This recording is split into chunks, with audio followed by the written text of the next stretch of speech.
Hello friends, मेरा नाम है प्रशांत शर्मा। मैं हूं आपका टीचर, मेंटर, गाइड। आज के ये वीडियो में हम बात करने वाले हैं क्लास 11 बिजनेस के एक टॉपिक की, जिसका नाम है ऑब्जेक्टिव्स ऑफ बिजनेस। इस टॉपिक के अंदर हम बहुत ही इंपॉर्टेंट बातों को डिस्कस करने वाले हैं। बहुत ही इंपॉर्टेंट टॉपिक आपके एग्जाम के पॉइंट ऑफ व्यू से है। इसके जो टाइप्स हैं उनको स्टडी करेंगे और इससे रिलेटेड केस स्टडी को भी इसके अंदर हम पढ़ने वाले हैं। तो आइए शुरू करते हैं।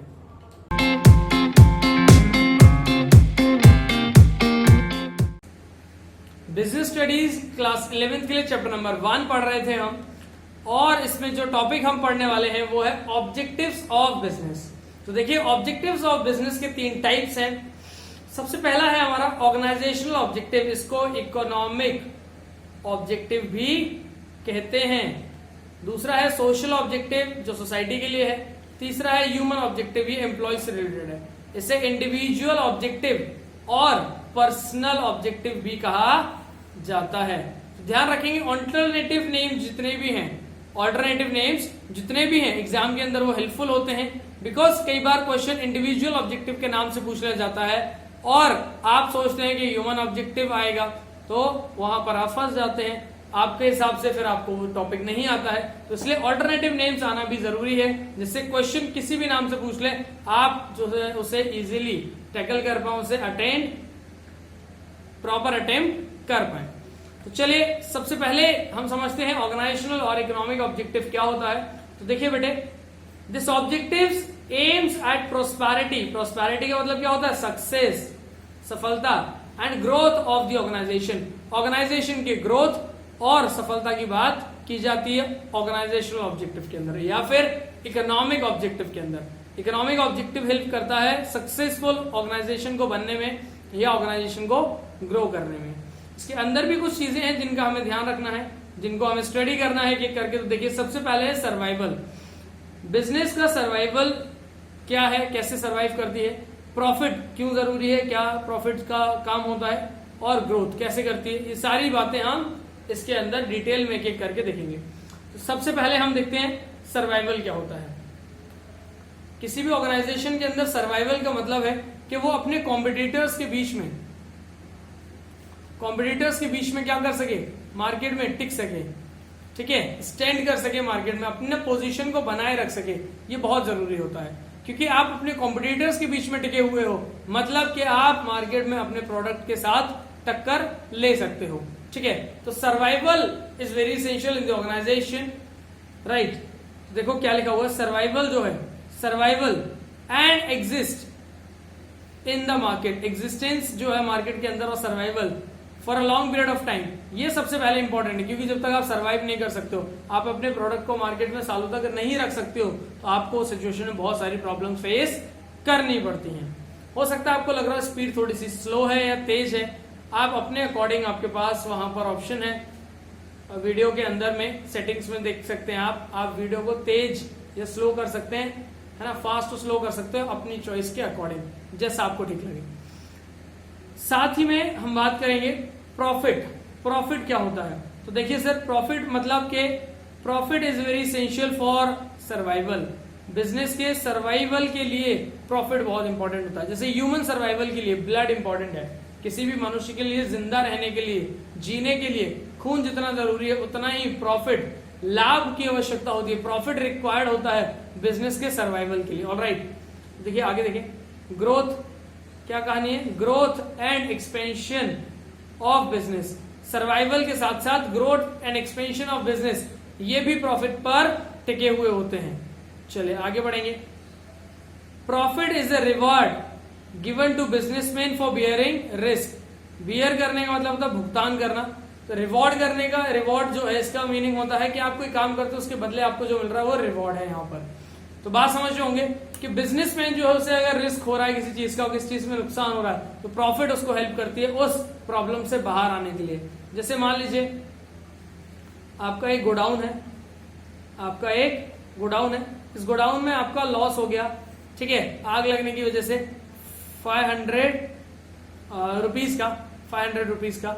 तो अब प्रॉफिट कमाया आपने 1000 रुपीज का, एग्जाम्पल ले रहे हैं हम, ये प्रॉफिट है। तो आप अपने प्रॉफिट से अपने लॉस को कवर कर सकते हैं। बिजनेसमैन को रिस्क बियर करने में, लॉस को बियर करने में, उसका भुगतान करने के लिए प्रॉफिट हेल्पफुल होता है। इसके बाद हम बात करेंगे ग्रोथ। ग्रोथ क्या है बिजनेस की?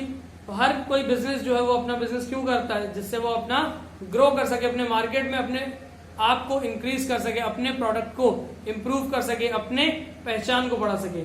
किसी भी कंपनी की ग्रोथ मेजर कैसे की जाती है? In terms of sale. अगर आपकी कंपनी मान लीजिए 2000 यूनिट सेल कर रही है, 200 प्रोडक्ट बेच रही है, मान लीजिए मोबाइल फोन हो सकते हैं फर्स्ट ईयर में, और सेकेंड ईयर में आपकी जो कंपनी है वो 3000 मोबाइल फोन सेल कर रही है, 3000 यूनिट सेल कर रही है, मतलब नंबर ऑफ सेल्स इंक्रीज हो गए आपके, मतलब कंपनी ग्रो कर रही है। आगे देखो, नंबर ऑफ ब्रांचेस, आपकी 2 से 3 ब्रांच हो गई, 4 हो गई, तो आपकी कंपनी क्या कर रही है? ग्रो कर रही है। आपकी कंपनी ग्रो कर रही है, इस बात को समझेंगे आप। इसी तरह से नंबर ऑफ प्रोडक्ट का इंक्रीज होना, नंबर ऑफ प्रोडक्ट्स का इंक्रीज होना। आप मान लीजिए 2 प्रोडक्ट बेचते हैं मार्केट में, कहां पर गया ये रहा। आप 2 प्रोडक्ट बेचते हैं मार्केट के अंदर और फिर आप 4 बेचने लगे। पहले आप मोबाइल और टीवी बेच रहे थे, लेकिन आपने कहा अब भैया एक काम करते हैं, रेफ्रिजरेटर और वॉशिंग मशीन भी बेचते हैं। तो क्या हुआ? आपने क्या कर दिया? अपने प्रोडक्ट्स ऐड कर दिए, इंक्रीज कर दिए, मतलब आप ग्रो कर रहे हैं। आपके एम्प्लॉयज बढ़ गए, 1000 एम्प्लॉय काम कर रहे थे, 1000 से 5000 हो गए। Case tens 1000, right? Facebook Insta चलाने वाले बच्चे आपको बताओगे। तो 1000 से 5000 हो गए एम्प्लॉयज, मतलब आपकी बिजनेस जो है वो ग्रो कर रही है। आई होप यहां तक समझ आया होगा। इसके बाद हम बात करेंगे सोशल ऑब्जेक्टिव। तो बेटे सोशल ऑब्जेक्टिव क्या है? देखिए पहले समझिए, कोई बिजनेस कर रहे हैं आप, कोई बिजनेस कर रहे हैं आप। बिजनेस करने के लिए आपको रिसोर्सेज रिक्वायर्ड होते हैं। रिसोर्सेज यानी संसाधन, जैसे रॉ मटेरियल चाहिए, वीट चाहिए, मान लीजिए गेहूं चाहिए, बिस्किट बनाना आपको, तो wheat will help you for your production. Wheat से आप क्या करोगे? बिस्किट बनाओगे। बिल्कुल बनाएंगे सर, ठीक है। तो वीट क्या है? रॉ मटेरियल कहां से मिलेगा? सोसाइटी से। आपके बिजनेस में जो लोग, जो लेबर, LABOUR, जो लेबर आके काम करेगी वो कहां से आएगी? सोसाइटी से। आप इन गुड्स को फाइनल गुड्स बना करके, बिस्किट बना करके किसे बेचोगे? सोसाइटी को सेल करोगे। तो भैया जो सारी चीजें आप सोसाइटी से ले रहे हो, काम सोसाइटी से ले रहे हो, बना के गुड्स सोसाइटी को बेचोगे, तो सोसाइटी के लिए भी कोई जिम्मेदारी होगी या नहीं होगी? बिल्कुल है। देखिए सोसाइटी के लिए किसी बिजनेस की क्या जिम्मेदारी है? These objectives are deal with the commitment towards the society. Society के प्रति जो कमिटमेंट्स हैं उसको बिजनेस पूरा करने की बात करता है, जिसमें सबसे पहला है आपका supply of good quality product. आप अच्छी क्वालिटी के प्रोडक्ट सेल करें कस्टमर। ऑल्ट्रेशन, मिलावट वाला सामान ना दे, कस्टमर को एक्सप्लॉइट ना करें, ये सारी चीजें नहीं करनी है। फेयर प्राइस पे बेचनी है, 100 रुपए की चीज पता पड़ा 120 में बेच रहे हो, नहीं, ये नहीं करना।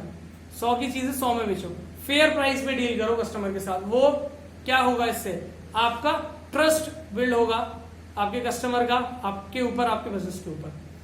Generation of employment opportunities, employment opportunities को जनरेट करने की बात हो रही है। मतलब ये कि अगर आप बिजनेस करोगे 4 लोगों को रोजगार मिलेगा, एम्प्लॉयमेंट मिलेगा। उस एम्प्लॉयमेंट से क्या होगा? वो लोग अपना रोजी रोटी कमा सकते हैं। तो बिजनेस कर रहे हो आप तो लोगों को एम्प्लॉयमेंट दो, ये बात भी इसके अंदर आती है।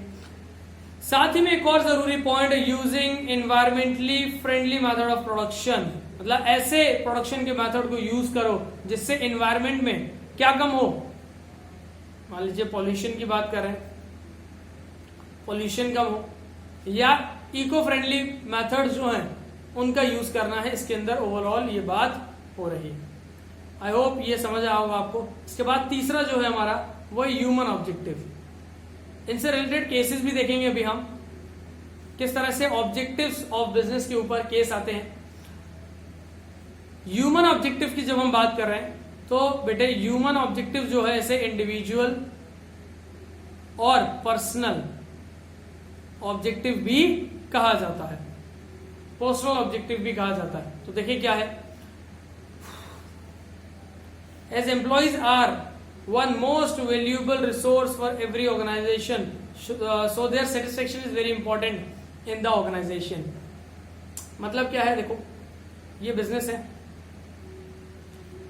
ये 2 अलग अलग दुकानें हैं, ये शॉप है, कॉम्प्लेक्स है, यहां पर भी 10 लोग काम कर रहे हैं, यहां भी 10 लोग काम कर रहे हैं। दोनों बिजनेस जो है सेम प्रोडक्ट बेचते हैं, मान लीजिए गारमेंट्स, कपड़े हो सकते हैं, दोनों में सेम यानी 10 लोग काम कर रहे हैं, दोनों दुकानें सेम फ्लोर पर हैं, दोनों दुकानें सेम साइज की हैं, सेम स्टॉक है, सेम कैपिटल है, सब सेम है मैं कहता हूं, लेकिन एम्प्लॉय जो है एक ही व्यक्ति 2 जगह काम कर ले पॉसिबल नहीं, तो वो अलग अलग लोग रखेंगे।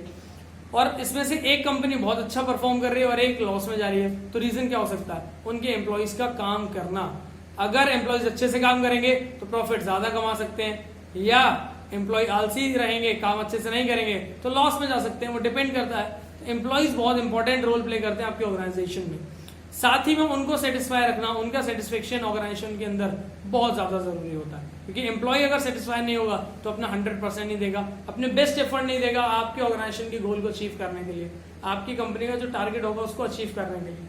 चलिए आगे देखते हैं किस तरह की जरूरत है उसकी पूरी करनी है। Financial needs like financial needs like cooperative salary. इसका क्या मतलब है कि उसने अगर मान लीजिए 1 घंटे काम किया और 1 घंटे काम करने के 100 रुपए देते हो, तो 5 घंटे काम करने के 500 रुपए देना चाहिए। कोऑपरेटिव सैलरी मतलब जितना काम किया है उसके हिसाब से उसको पैसा दो, कम नहीं देना, ज्यादा नहीं देना, ज्यादा दे दोगे चल जाएगा, एडवांस हो सकता है, कम नहीं देना है, लेकिन जितना मेहनत की उतना दो, सिंपल सी बात है। फिर फैसिलिटीज, हाउसिंग फैसिलिटीज होता है, आप लोगों को पता होगा, एजुकेशन फैसिलिटीज होता है बच्चों के लिए, है ना, हाउस में आपको क्वार्टर मिलता है, ये पता होगा, हाउसिंग फैसिलिटीज होता है, कैब फैसिलिटीज होते हैं, इस तरह की बहुत सारी कार फैसिलिटीज होती हैं, बहुत सारी फैसिलिटीज होती हैं जो आप अपने कस्टमर्स को देते हैं। इसके अंदर एम्प्लॉयज की बात की जा रही है, सॉरी, तो कस्टमर नहीं, सॉरी, एम्प्लॉयज की बात कर रहे हैं, ऑलराइट, है ना, कंफ्यूजन होता है कभी, कोई बात नहीं, इंसान है, आपसे भी हो सकता है, हमसे भी हो सकता है, गलतियां हैं, चलता रहता है। फैसिलिटीज, जो आपके एम्प्लॉयज होने, फैसिलिटीज जो अलग अलग हमने बात की, सारी फैसिलिटीज प्रोवाइड करने की बात कर रहे हैं हम, नो इशू। आगे देखेंगे, higher level needs like promotion and training, promotion और ट्रेनिंग, प्रमोशन की बात करेंगे और ट्रेनिंग की, समय समय पर उन्हें प्रमोशन देना और ट्रेनिंग देना, इससे वो अपनी क्वालिटीज को इंप्रूव करते रहेंगे, नई चीजें सीखते रहेंगे, और साथ में good and healthy working condition और एनवायरमेंट, एक साफ सुथरा अच्छा एनवायरमेंट देना जहां वो काम कर सके। आई होप आपको ये बातें समझ में आई होंगी। अब इसके बाद मैं आपको इससे रिलेटेड केस स्टडी पर लेके चलने वाला हूं, और केस स्टडी कैसे सॉल्व करना है, क्या केस स्टडी पूछता है, कैसे उसको पढ़ते हैं, सारी बातें इसमें करेंगे हम। मान लीजिए केस दिया हुआ है और इस केस के अंदर एक्सप्लेन करना है, आइडेंटिफाई करना है, आपको 2 चीजें करनी है। देखो किस चीज को, ऑब्जेक्टिव ऑफ मैनेजमेंट को, तो आइडेंटिफाई करो और फिर से एक्सप्लेन करो। कोई ऑब्जेक्टिव ऑफ मैनेजमेंट 3 होते हैं, ऑर्गेनाइजेशनल, सोशल और ह्यूमन, तीनों में से कोई एक इसके अंदर फॉलो हो रहा है, वो हमें आइडेंटिफाई करना है और उसके अकॉर्डिंग हमें आंसर देना है। तो देखिए, हाईलाइटेड इन आर सीएम, मतलब highlighted by our chief minister in the above case, ऊपर के केस में जो हमारे सीएम ने आइडेंटिफाई किया हुआ है। तो अभी हमने क्वेश्चन पढ़ा, केस स्टडी सॉल्व करने का पैटर्न समझ लीजिए। हमेशा आप क्वेश्चन को नीचे से पढ़ेंगे, यहां से, उसके बाद आप केस पर जाएंगे। तो दिल्ली के जो सीएम है मिस्टर अरविंद केजरीवाल, उन्होंने क्या किया, एक लॉन्च किया एक रूल, ऑड इवन कार चलेंगी सिटी के अंदर दिल्ली में, जिससे पॉल्यूशन कम हो, और बाकी की गाड़ियां जो है वो नहीं चलेंगी, मतलब ऑल्टरनेट ऑड इवन जो गाड़ियां वो चलेंगी, ये काम उन्होंने किया। तो इससे देखिए जरा ध्यान दें, ऑब्जेक्टिव्स ऑफ मैनेजमेंट आइडेंटिफाई करने हैं। ऑर्गेनाइजेशन से रिलेटेड कोई बात हो रही है, यहाँ पर आपके ऑर्गेनाइजेशन ग्रोथ, सर्वाइवल, प्रॉफिट से रिलेटेड कुछ बात हो रही है, नहीं हो रही है, तो ये इसका आंसर नहीं हो सकता। ह्यूमन मतलब एम्प्लॉय से रिलेटेड कोई बात हो रही है, नहीं हो रही, तो ये आंसर नहीं हो सकता। सोशल से रिलेटेड है क्या, देखो सोशल से रिलेटेड क्यों है, अगर है तो क्योंकि पॉल्यूशन कंट्रोल करने की बात कर रहे हैं। इसमें हमने पढ़ा था कि अगर कोई भी काम आप सोसाइटी में एनवायरमेंट को प्रोटेक्ट करने के लिए कर रहे हो, तो वो सोशल ऑब्जेक्टिव होगा आपका। तो आंसर सोशल ऑब्जेक्टिव आपने आइडेंटिफाई कर लिया, उसको एक्सप्लेन करना है आपको। देखिए ये एक्सप्लेनेशन जो हमने पढ़ा था आपके सामने। इसी तरह से आपको आंसर राइटिंग करना होता है, एग्जामिनेशन के अंदर क्वेश्चन पूछा जाता है और आंसर लिखना होता है, आइडेंटिफाई और एक्सप्लेन। और भी कई सारे तरह के स्टडीज बनते हैं, धीरे धीरे करके आने वाले वीडियोस में मैं आप लोगों को वो सारी बातें बताता जाऊंगा। आई होप आपको समझ में आया होगा। आज की वीडियो में इतना ही। थैंक यू, जय हिंद।